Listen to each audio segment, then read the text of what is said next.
Alright students, today we shall be discussing alkynes. The general formula of alkyne is CnH2isn minus 2, where n should be greater than or equal to 2. So you know alkynes are compounds where carbon is having triple bond with itself. So to begin with, the first molecule n is equal to 2. The molecular formula is C2H2. And if you read the structure, it should be H, C, triple bond CH. And the name is ith-ine. Eth because there are two carbons, ine because it is a triple bond. Then comes n equal to 3. So molecular formula is C3H4. Then we have CH3, C triple bond, CH, and name is propyne. These two compounds have no other possible structures, so they are having no isomerism. They are not showing any isomerism. Then when n equal to 4, we have two possible structures with the molecular formula C4H6. The first structure where the carbon-carbon triple bond is between carbon 1 and carbon 2, and name is but1-ine. And another structure possible is the carbon-carbon triple bond is between carbon 2 and carbon 3, so name is but2-ine. So they are, as you can see, their word roots are same, but they differ in the position of the triple bond, so they are position isomers.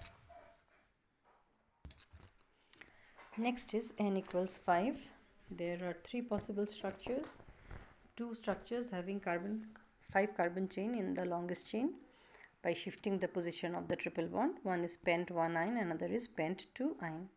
The third possible structure is we make a carbon chain of 4, and the fifth carbon we put as a branch in the third carbon. So name is 3-methyl-but1-ene. Now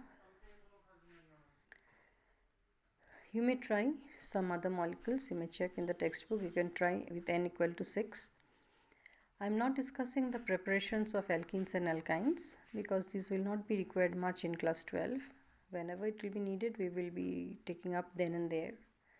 Now, physical properties of alkenes and alkynes, you please check from the textbook and do it on your own. You will find there is a lot of similarities between whatever we have discussed in alkane. Now, coming to chemical properties. You see, since both alkene and alkyne, they are unsaturated hydrocarbons, their properties are also quite similar. So there are certain reactions which are common to both alkenes and alkynes. We shall be discussing them together. So the first reaction we will be studying is addition reaction. So addition, you can understand, we will be adding something. It's just like combination reaction which you have learnt in class 10. That means you have two or more reactants and the product will be one. So here you may notice that addition of hydrogen, alkenes when react with hydrogen in presence of catalyst, nickel or platinum or palladium, they form alkane. This particular reaction we have done while discussing preparation of alkanes also. You may check. Then if we have alkyne, since there are two double bonds, it will be a two-step addition. In the first step of addition, we get alkene, and another step being added, we get alkane. Let us see the example. You can see if you take propene and if you add hydrogen in presence of any of the catalyst, I have chosen here nickel, you get propane. Please be careful with the spellings. Then if we take propyne, since in propyne there are two pi bonds, so successively each of the pi bonds will break. When we break the first pi bond between carbon and carbon, you see we get propene, where the triple bond changes to double bond. So since one more pi bond is there, another step of addition is possible and we get propane. So for alkynes it is a two-step addition reaction. For alkenes it is one-step addition reaction. Then the next addition reaction is with halogen. We may add halogen across the double bond. Out of halogens we take mostly chlorine and bromine. Fluorine and iodine is not studied much because of various reasons. Now we add chlorine across the double bond and we get 1,2-dichloroethane. Now I told you in the class also earlier, when two similar functional groups are present in the adjacent carbons, we call them vicinal compounds. If two halogens are attached to the same carbon, then we call them geminal compounds. So here it is an example of vicinal dihalide.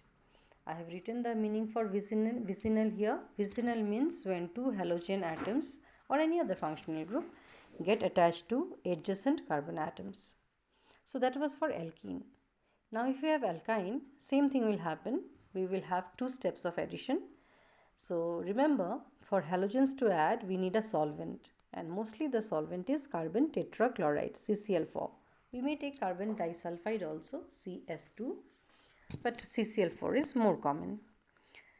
So here also we have two-step addition reaction. First step, we get 1,2-dibromoethene. Sorry, I have written by mistake the name. Please correct the name here. This should not be dichloro, it should be dibromo. And for another step of addition, the other double bond also breaks and we get 1,1,2,2 tetrabromoethane. Now this particular reaction is particularly important to identify, to know whether a compound is unsaturated or not. How can we do this? This bromine which we have, it has a particular reddish brown color. Now before it reacts, in the reaction mixture, the color will be reddish brown. But after the reaction, whatever the products formed, they are colorless. So if after adding bromine to some compound, the color of bromine disappear, then we can say that the given compound is unsaturated in nature. We won't know whether it is ethene or ethyne or propene or propyne, but we can only say that the compounds are unsaturated. So this particular reaction serves as a test for unsaturation. So I have written this in the note. Now this kind of questions are very common. Differentiate between the following pairs. Okay, so the pair I have given you here is differentiate between ethane and ethene by a chemical test. So if this kind of questions are asked, you cannot say in ethane we do not have any double bond, in ethene we have a double bond. Remember, we cannot see the bonds. Whenever we write the test, we have to write something which is visible, which we can experience. And usually the same test should be done for both the compounds and the observations should be different. I am not asking you to write the products, but you should know the observation.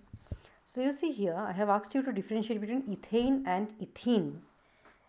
Ethane, as you all know, it's a saturated hydrocarbon and it doesn't undergo addition reaction. So to ethane, if we add bromine, there will be no reaction. So there will be no color change. That means reddish brown color of bromine will remain intact. Whereas in ethene, since it is unsaturated, if I add reddish brown colored bromine in carbon tetrachloride, after the reaction, the reddish brown color of bromine will disappear. So if I give you two test tubes and I tell you that one contains ethane and the other contains ethene, identify which one is what. Then to both you should add bromine in CCl4 or bromine water also at times you can add, and the one in which the color of bromine disappears, that particular test tube contains ethene. That is the unsaturated hydrocarbon. So be prepared for such kind of questions in the exam. Alright, the next is addition of halo acid, HX. HCl, HBr, HI. Normally we don't add HF. Now here we will encounter a very important rule called Markovnikov's rule. But before Markovnikov's rule, let us try to see what is the reaction. So here you have seen we have taken ethane and we have added HCl. Now ethane is a symmetrical alkene. What do you mean by symmetrical? By symmetrical we mean we can break the molecule into two equal parts. Okay. Now you can add H to any of the carbon, Cl to any of the carbon. There is no harm. So the product formed is CH3CH2Cl. But if my alkene is unsymmetrical, you may notice here I cannot break this compound into two equal parts. In that case, what is possible? When I add HCl, it may happen that carbon 1 takes the Cl and carbon 2 takes the H, as happened here. The reverse is also possible. That means Cl goes here and H comes here and this product forms. Now which one will be the major product forming during the reaction? That is governed by Markovnikov's rule. Now what does the rule state? Check the conditions. During addition reaction. So Markovnikov's rule is valid only for addition reaction. What kind of addition reaction? Of an unsymmetrical addendum. That means the substance which you are adding, that is unsymmetrical. Here our addendum was HCl, and you can see HCl you cannot divide into two equal parts. So HCl is unsymmetrical. To an unsymmetrical compound. So your substance should be, that means both A and B, if I consider this as A and this as B, both should be unsymmetrical. Then only the Markovnikov's rule is valid, or as applicable rather. So the negative part of the addendum, which part is negative here in HCl? Cl is negative and H is positive. The negative part of the addendum goes to that unsaturated carbon which contains lesser number of hydrogen. So here you see in the first example we have CH3CHCl. Remember, we are not interested in this CH3 because that is not unsaturated. We are interested in these two carbons only. Now out of these two carbons, where do I have lesser number of hydrogen? It is very clear that carbon 2 is having lesser number of hydrogen, and here I have two hydrogens, here I have one. So according to the rule, Cl, which is the negative part, should go here. Okay, so that is why the product is 2-chloropropane, not 1-chloropropane. This reaction will be requiring in the very next chapter which we shall begin, that is haloalkane and haloarenes. I have given you another example here, you may check. Here this one. You can see you have taken but1-in. But1-in is also unsymmetrical because you cannot break this compound into two equal parts.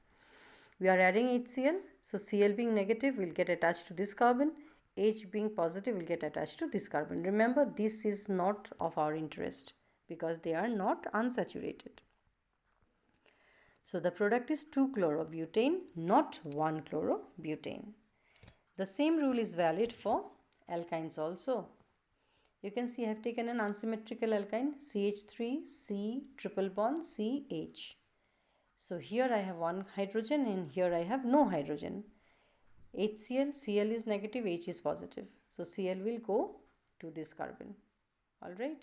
So the product will be 2-chloropropene.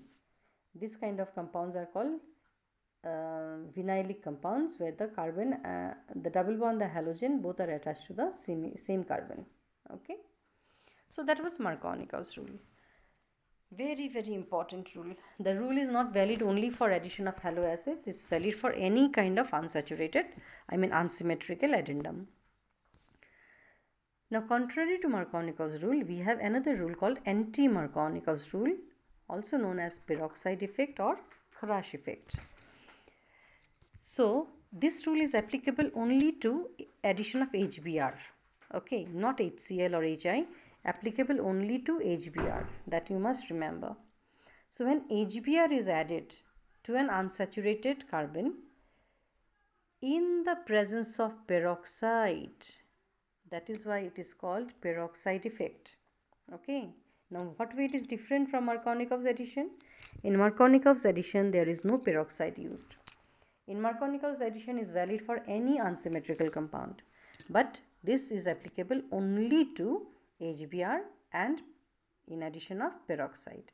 So the rule is just reverse of Markovnikov's. So it will be negative part of the addendum gets attached to that unsaturated carbon which is having more number of hydrogen. Earlier it was less number of hydrogen, now it is more number of hydrogen. So here again you have considered a reaction, propene plus HBr in presence of peroxide. I have written both the possible products. As you can see here, out of HBr, H and Br, Br being negative, H being positive, Br will go here having more number of hydrogen and H will go here having less number of hydrogen in presence of peroxide. Actually in class 11 earlier, these mechanisms for both Markovnikov and Anti-Markovnikovs were included in the syllabus. But in the deducted syllabus or deleted syllabus, as we have followed last year, this was removed.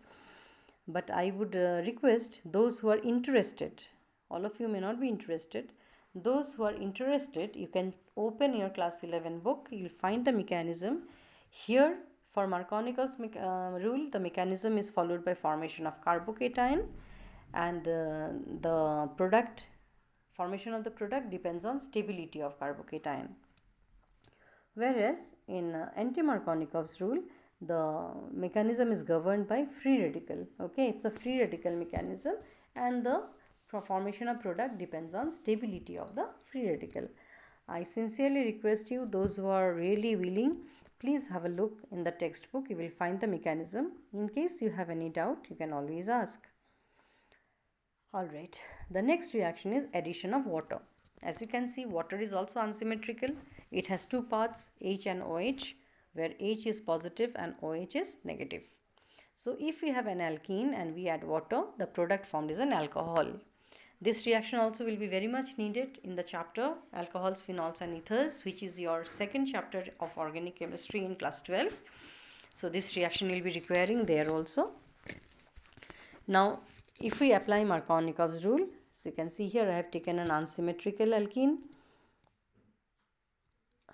Here we have taken an unsymmetrical alkene. So this carbon contains less hydrogen, this carbon contains more hydrogen. So H will go here and OH will go here. Alright. Please don't write OHH as some students they write. It should be HOH. Remember, oxygen has only two hands and hydrogen has only one hand. So if you place hydrogen in the middle, as if hydrogen is having valency 2, which is not possible. So here what happens? Remember, this reaction is catalyzed by an acid, protic acid. Now what do you mean by protic acid? The acids which contains proton, that is H+. So it should be either HCl or H2SO4 or H3PO4, like that. Usually not nitric acid, because nitric acid is a strong oxidizing agent. So what we get here? Here we get alcohol, and in this case the name of the alcohol is propan-2-ol. So this reaction may be asked as conversion also. Suppose you are asked convert ethene to ethanol. So you know how to do it. Propene to propan-2-ol. Remember, propan-1-ol cannot be prepared by this method because water cannot be added according to Anti-Markovnikov's rule. Because Anti-Markovnikov's rule is applicable only to HBr. But when we'll start alcohol chapter, you will learn how can we prepare propan-1-ol also by some other method. Alright. Now what happens?